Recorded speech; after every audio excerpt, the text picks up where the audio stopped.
न बिरला न बाटा, न बाटा न टाटा, न बिरला न बाटा, न बाटा न टाटा, अरे कुणबी मराठा हाच या महाराष्ट्राचा खरा बायोडाटा.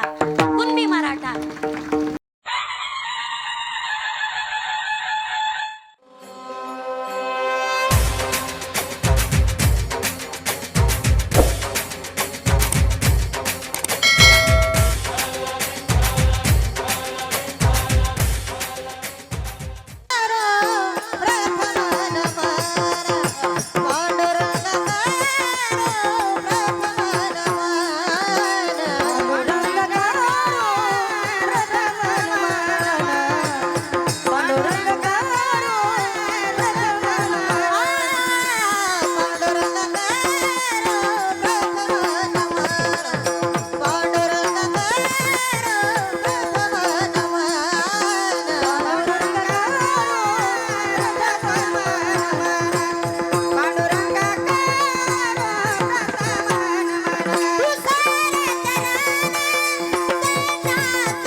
मनोज दादा जरांगे पाटील यांच्या उपोषणाचा आज 7वा दिवस आहे. आज 7वा दिवस आहे आणि आपल्या येथे आज तरुणांचा 4था दिवस आहे. त्यामध्ये श्री एकनाथ भाऊ बोरुळ, श्री जयसिंग भाऊ शेळके, त्याचप्रमाणे महाराष्ट्र भूषण आपल्या परिसराचं वैभव हरिभक्तीपरायण परम आदरणीय प्रसादजी महाराज काष्टे आणि श्री भाऊसाहेबजी भाऊ झौल या 4ही मराठा बांधवांसाठी एकदा जोरदार टाळी वाजवा. कदाचित खवणे महाराज आपण मेल्यानंतर लोक आपल्या 10-5 पुण्यतिथ्या घालतील, ते बी घालतील की नाही याच्यात मला शंका येते. का आजपर्यंत आम्ही आमच्या प्रपंचासाठी झटलोत, आम्ही आमचेच घरं भरण्यासाठी पळालोत, पण जे जे उपोषणाला बसलेत आणि ज्यांनी ज्यांनी मराठा समाजाला आरक्षण मिळवून देण्यासाठी खरोखर प्राणपणाला लावले त्या तरुणांना आणि त्या व्यक्तींना समाज चंद्र आणि सूर्य आहे तोपर्यंत कधीच विसरणार नाही, अजिबात विसरणार नाही. जे स्वतःसाठी जगतात ते लाकडात जाळले की मरून जातात, पण ज्यांचं जगणं समाजासाठी असतं ते चंद्र आणि सूर्य आहे तोपर्यंत जगतच असतात. विठ्ठल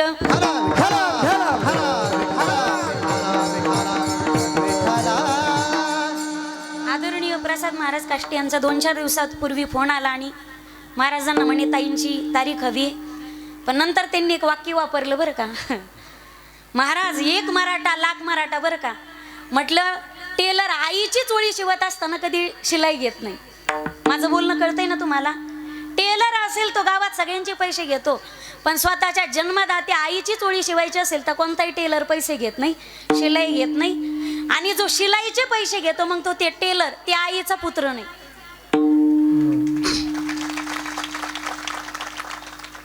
म्हणून संप्रदायाचं सुद्धा वळण आहे आणि संस्कार आहे. तीर्थातलं कीर्तन असेल आणि त्यात मराठा बांधवासाठी माझ्या आतापर्यंत पळालो गड्या धर्मासाठी, पण आज 2 महिने प्रत्येक कीर्तनकार पळतोय तो फक्त जातीसाठी.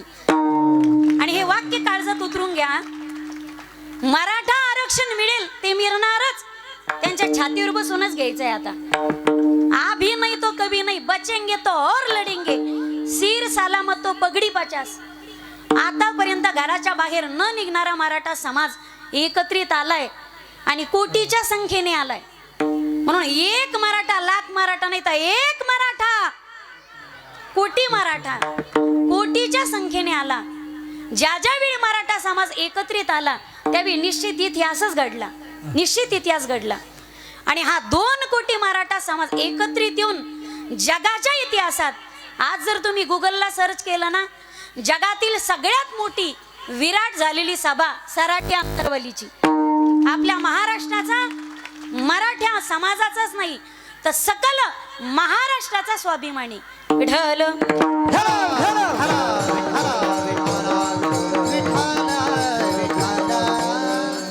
मराठा समाजाला आरक्षण भेटेलच, भेटणारच आहे, घेणारच आहोत. ते आमच्या वाट्याचं काय भीक मागत नाही तुमच्या दारामध्ये, आमच्या वाट्याच येते. पण एक वाक्य काळजात उतरून घ्या माझ्या दादांनो, मराठा समाजाला आरक्षण मिळेल, पण मराठा समाजाच्या आरक्षणाबाबतीत तळागाळ खेड्यापाड्यात जाऊन, वाडी वस्तीवर जाऊन जर आरक्षणासंदर्भात जनजागृती करण्याचं काम जर सगळ्यात जास्त कोणी केलं असेल तर ते वारकरी कीर्तनकारांनी. हे वाक्य कधी विसरून चालणार नाही. फक्त मराठा समाजातलेच कीर्तनकार बोलले नाही, तर सगळ्या जाती धर्मातले कीर्तनकार मराठा आरक्षणावरती कीर्तनातले 10-10 मिनिट का होईना देत होते. म्हणून ज्या ज्या ठिकाणी साखळी उपोषण चालू आहे या ठिकाणी अनेक सप्ते झाले. सराटी अंतरवली 40 दिवसाचा डबल कीर्तन झाली. आम्ही बाबा लोक बुवा लोक फुकट कोणाच्या घरी जात नाहीत. आम्ही चहा सुद्धा कोणाचा फुकट पित नाहीत. पण मराठा आरक्षणाच्या आणि उपोषणाच्या या कीर्तनाला, साखळी उपोषणाला प्रत्येक ठिकाणी आम्ही डिझेल आमच्या पदरून टाकून गेलो. पण प्रत्येक कीर्तनकार त्या ठिकाणी गेलाच आणि कीर्तनाची सेवा मराठा आरक्षणाला समर्पित केलीच. आज आमच्या सगळ्यांच्या माध्यमातून, आमच्या मार्फत, आमच्या वारकरी संप्रदायाचं भूषण, महाराष्ट्र भूषण आदरणीय प्रसादजी महाराज काष्टे या ठिकाणी उपोषणाला बसले. खरं तर प्रत्येक मराठ्याचं कर्तव्य, नाही तर आजपर्यंत आम्ही म्हणतच होतो मनोज दादा आप आगे बढो हम तुम्हारे साथ है. मागं काय गौऱ्या याचायच्या नाहीत आपल्याला, त्यांच्या माग नाही तर बरोबरीनं उभं राहणं गरजेचं आहे. आणि आज समाजात महाराज ती भावना सुद्धा जागृत झाली. आज प्रत्येकाला वाटतं की मीच मनोज दादा जरांगे पाटील आहे की काय. आज आमच्या अनेक तरुणांनी स्वतःची आत्महत्या करायला सुद्धा घाबरले नाहीत. आता आत्महत्या करणं ही चुकीची गोष्ट आहे. त्यांनी केली, खरोखर काहींनी केली, पण त्याला सुद्धा तितकी धमक लागते. काहींनी टाकीवरून उडी मारली, काहींनी टावरवर जाऊन उपोषण केलं, त्याला तेवढी धमक सुद्धा लागते आणि जिद्द सुद्धा लागते. लहरों से डर के नौका पार नहीं होती, लहरों से डर के नौका पार नहीं होती और कोशिश करने वालों की कभी हार नहीं होती. ढल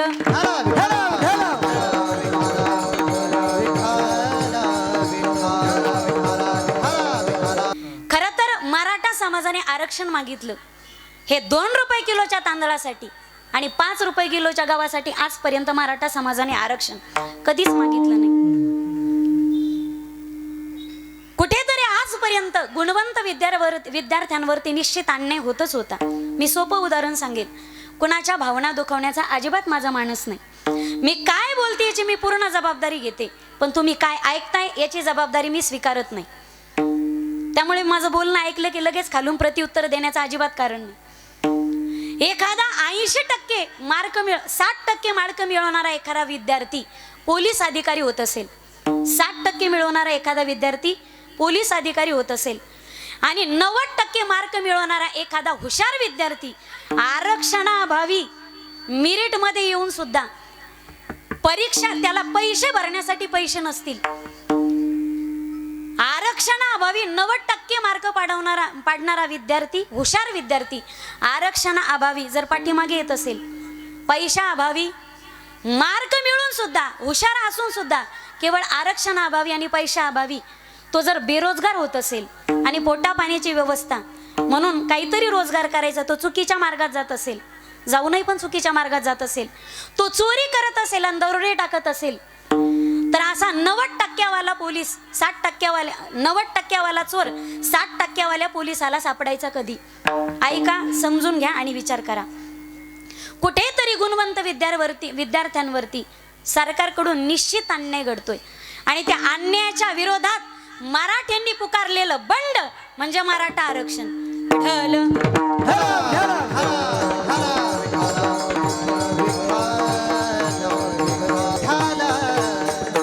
आता इतर ठिकाणी कीर्तनं होतात ती वेगळी असतात, पण मराठा आरक्षणाच्या संदर्भात जेवढी कीर्तनं झाली, या कीर्तनाचा बेस पॉइंट आणि कीर्तनाचा विषय वेगळाच आहे आणि सर्वांना ज्ञात आहे. न बिरला न बाटा, न बाटा न टाटा, न बिरला न बाटा, न बाटा न टाटा, अरे कुणबी मराठा हाच या महाराष्ट्राचा खरा बायोडाटा. कुणबी मराठा हाच या महाराष्ट्राचा खरा बायोडाटा. वारकऱ्याच्या गळ्यातील माळ म्हणजे मराठा, कीर्तनातील टाळ म्हणजे मराठा, महाराष्ट्राची नाळ म्हणजे मराठा, एक मराठा. तुम्ही सगळेच उपोषणाला बसले का काय? मग तुमचा आवाज कस काय कमी पडायला लागला? हे आवाज कमी नाही पडला पाहिजे, बॅटरी डाऊन नाही झाल्या पाहिजेत. एक मराठा, एक मराठा, शिवबाची तलवार मराठा, तलवारीची धार मराठा, अरे शत्रूवर केलेला वार मराठा, झेंडा अटके पार मराठा, एक मराठा. एक मराठा, सह्याद्रीचा थाट मराठा, स्वराज्याचा घाट मराठा, एक साथ दौडले वीर, एक साथ मराठा, एक मराठा, एक मराठा, विठ्ठल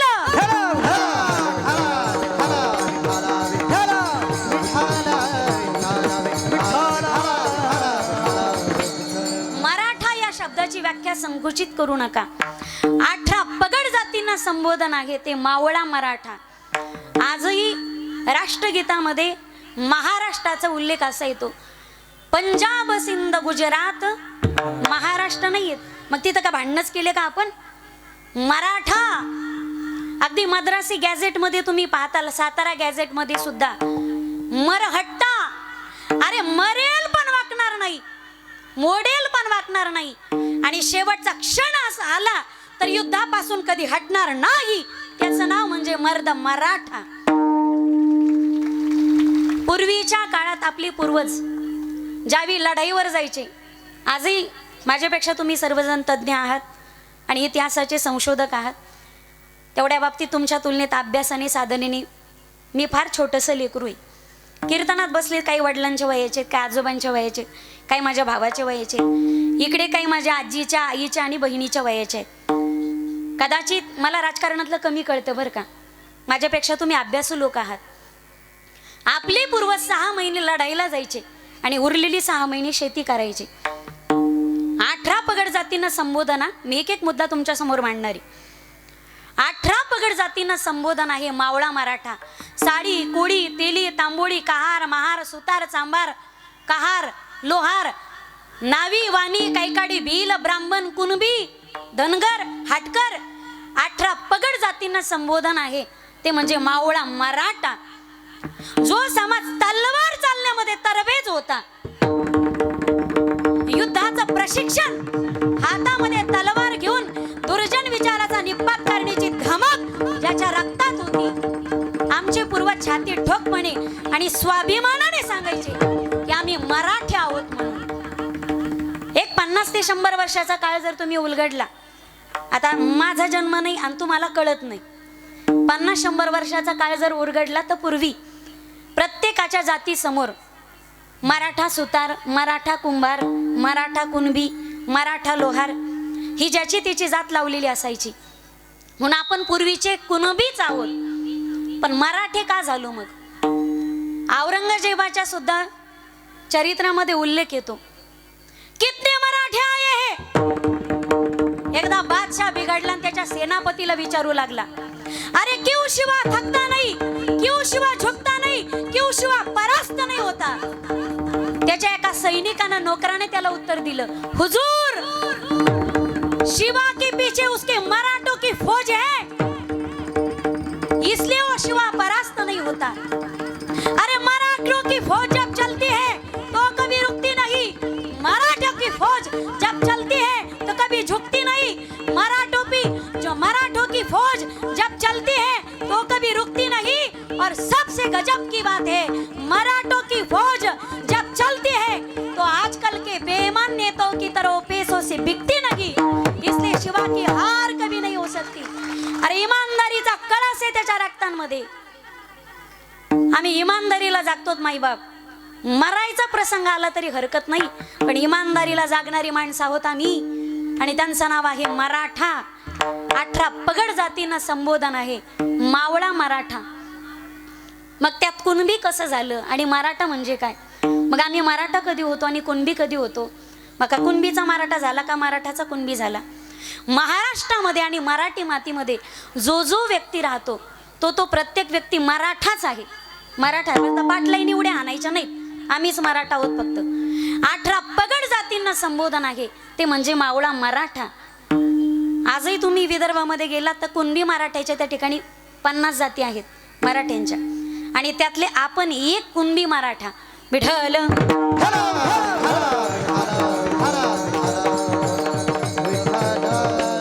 खरं तर आरक्षणाची झळ आणि आरक्षणाची गरज साधू संतांना सुद्धा भासली.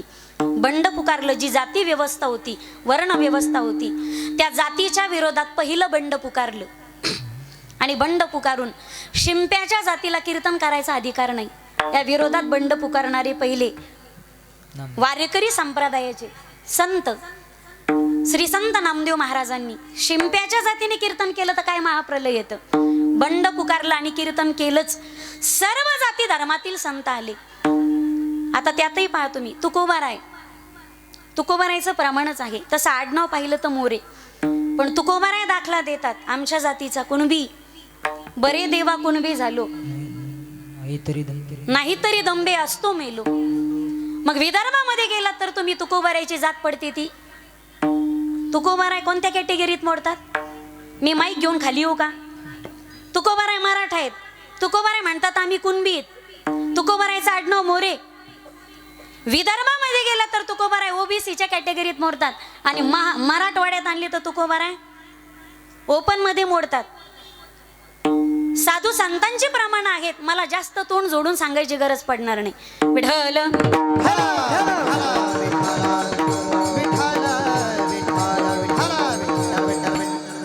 खरं तर हा पहिला शब्द आहे. मराठी शब्दकोशामध्ये तुम्ही तपासला तर कुळव बी, कुळव म्हणजे ज्याने जमीन नांगरली जाते ते साधन. आता मला शेतीतलं जास्त काही सांगता येणार नाही. माझे पती कीर्तनकार आहेत. जरी असले तरी का शेतकऱ्याचीच पोरगी, मी शेतकऱ्याची सुने. थोडंफार मला माहिती, पण पूर्वीचे फारसे शब्द मला माहिती नाही. मराठी शब्दकोशाचा जर तुम्ही विचार केला तर अपभ्रंशित शब्द आहे तो म्हणजे कुणबी. पहिला शब्द आहे कुळव आणि अधिक बी. कुळव म्हणजे ज्याच्या सहाय्याने तुम्ही शेती नांगरून काढतात. शेती नांगरून काढण्याचं आणि व्यवस्थित करण्याचं साधन म्हणजे कुळव. आता अनेक साधन आले, तो भाग वेगळा असेल. कुळव म्हणजे ज्याच्या सहाय्याने तुम्हाला जमीन नांगरायची आणि एकदा जमीन नांगरली, पाऊस पडला, शेतकऱ्याने मोसम साधला, वापसा झाला, व मग बी टाकायचं, ते पेरायचं आणि त्याच्यापासून पीक उगवतं, त्याच्यापासून माल साध्य करायचा आणि त्याच्यावर अख्ख्या जगाला पोसवायचं, हे काम शेतकऱ्याचं. कुळव अधिक बी, जमीन नांगरून काढणं, बी पेरणं, त्याच्यापासून पीक पिकवणं आणि त्याच्यापासून जगाचा पोशिंदा, जगाला पोसवणं. कुळव अधिक बी, जमीन नांगरून काढणं, बी टाकणं, पेरणं, माल काढणं, जगाला पोसवणं. जमीन नांगरणं, बी टाकणं, माल काढणं, जगाला पोसवणं, हे कुळव बी. कुळव बी, कुळव बी अपभ्रंश झाला. त्यातलं लई गेलं, वही गेलं, त्याच्या जागी बाणाचं न आलं. धनुष्यपणाच्या वाट्याला अजून कळालं नाही मला. विठ्ठल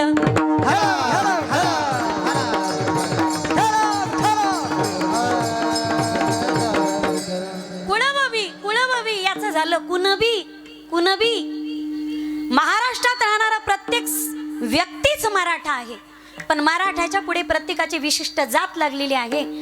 म्हणून ज्याचं आणि त्या शेतीचं नातं आहे, ती माती जोक असतो. कुळवबी, कुळवबी याचा अपभ्रंशित शब्द आहे तो म्हणजे कुणबी, म्हणजे कुणबी मराठा. विठ्ठल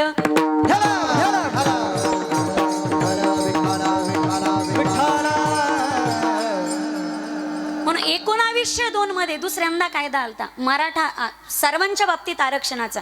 बहुजन समाजातील सगळ्या व्यक्तीला आरक्षण भेटलं पाहिजे. राजर्षी शाहू महाराजांच्या दरबारात तो कायदा स्वातंत्र्याच्या चळवळीनंतर दोनदा येऊन गेला. सगळ्यांना आरक्षण भेटलं पाहिजे. खरं तर हे आरक्षण मागेच भेटायला पाहिजे होतं. आज काही म्हणतात तुम्हाला 50 एकर जमिनी 25 एकर जमिनी. काय मराठा समाजाला आरक्षणाची गरज आहे? तो काळ बदलला माईबाप. आता तो काळ बदलला. इथं प्रत्येकाची शेती जर तपासली ना तर प्रत्येकाला मला वाटतं क्वचित बोटावर मोजणे इतके सापडतील ज्यांना 10 आणि 15 एकर शेती. आज माझ्या घरात वाटणी झाली तर माझ्या एकटीच्या वाट्याला 1.5 एकरी का 2 एकरी तिथेही मला सांगू शकत नाही मी. आज एका हेक्टरवर आपला समाज आला. जमिनी भरपूर होत्या, लोकसंख्या वाढत गेली, डिवायडेशन होत गेलं, लोकसंख्या वाढत गेली, जमिनीचे तुकडे होत गेले आणि प्रत्येकाच्या वाट्याला आता 2 एकर 1 एकर 1.5 एकर काही तर भूमिहीन झालेत. म्हणायला कुणबी मराठा आहेत, काही भूमिहीन झालेत. आणि त्या एवढ्याशा जमिनीमध्ये 1 हेक्टर जमिनीमध्ये त्यात पाऊसही वेळेवर पडत नाही, माल वेळेवर उगवेना. एक वाक्य बोलू, शेतकरी कालही राजा होता, आजही राजा आहे, तो उद्याही राजा राहणार. त्याचा हात कोणी धरू शकत नाही. पण पुढचं गोड वाक्य ऐका, फार धोका आहे बरं का या वाक्यामध्ये. त्याला 2 गोष्टी टाइमवर भेटल्या तर निसर्गाने त्याला योग्य वेळी योग्य साथ दिली तर शेतकऱ्याचा हात कधीच कोणी धरू शकत नाही. आणि सरकार माईबापानं त्याच्या शेतमालाला योग्य वेळी योग्य भाव दिला तर शेतकऱ्याचा हात कधीच कोणी धरू शकत नाही. पण नेमकं आमचं असं झालं, माय झाली भगवतीन बाप झाला मारुती. अरे एका एका हेक्टरवर आपण आलो, दीड एक एकरावर आपण आलो आणि त्या एक एकरामध्ये पाऊस नीट पडाना, हाय त्या मालाला सरकार नीट भाव देईना. आता त्या शेतीमध्ये त्या कुणबीने त्या मराठ्याने नेमके लेकराचं शिक्षण करायचं, पोरीचं लग्न करायचं, म्हाताऱ्या माईबापाचा आजार पण करायचं का स्वतःचा प्रपंच चालवायचा? काय करायचं माईबाप? स्वतःच्या सुखासाठी आजपर्यंत मराठा समाजाने कधीच आरक्षण मागितलं नाही.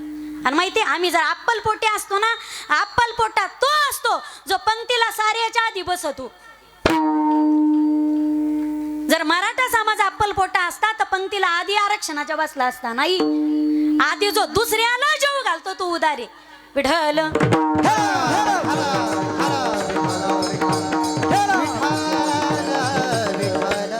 आधी दुसऱ्याला पंक्तीला जेव घातला. आता तुमचं पोट भरलं ना, आता जेवायची बारी आमची. समजदार को इशारा कापी, तुम्ही रेंज मध्ये राहा गड्या. मुळात माझं कीर्तन 4G घेऊन बसलं त्यालाच कळतं मी 2G ला 3G ला नेटवर्कच देत नाही. त्यांचे दृष्टांत सिद्धांत शेवटपर्यंत डाउनलोडच होत नाहीत. ते गोल बिंगत राहते तर मधीच त्याला नेटच पुरत नाही. विठ्ठल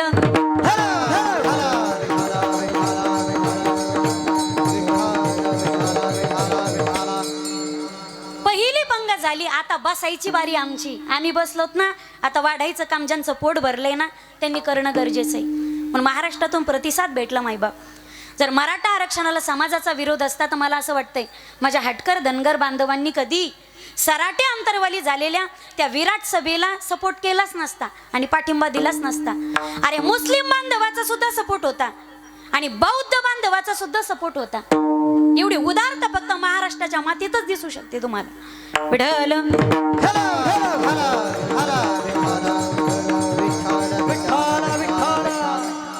म्हणून कुणबी आणि मराठा हे वेगळे नाहीत. कुणबी आणि मराठा हे एकच आहेत, अपभ्रंशित शब्द. आणि या मराठा समाजाला कुणबी म्हणून आरक्षण जे त्याच्या हक्काचंच होतं हे आधीच मिळायला हवं होतं.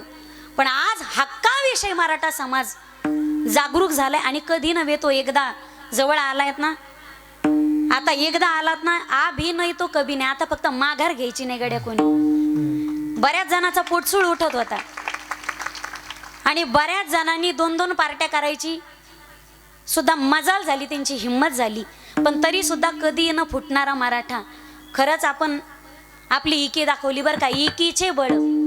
जोपर्यंत झाडूच्या काड्या एकत्रित येते तोपर्यंत झाडू अख्ख्या गावाचा कचरा साफ करतो. पण ज्या दिवशी झाडूच्या काड्या विभक्त होतात, डिवायडेशन होतं, त्या दिवशी झाडू कचरा साफ करणाऱ्या झाडूचाच कचरा झाल्याशिवाय राहत नाही. विठ्ठल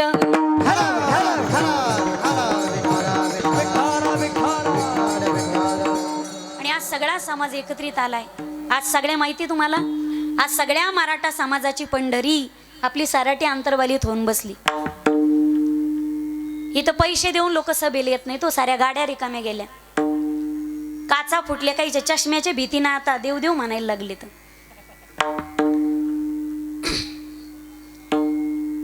इथं गाईचं दूध पिऊन अक्कायला ना, गाडवीच्या दुधानं काय होत असते.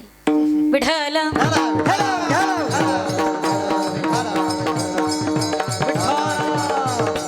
एक गोड वाक्य बोलू, हा आडमुठा आंदोलन नाही.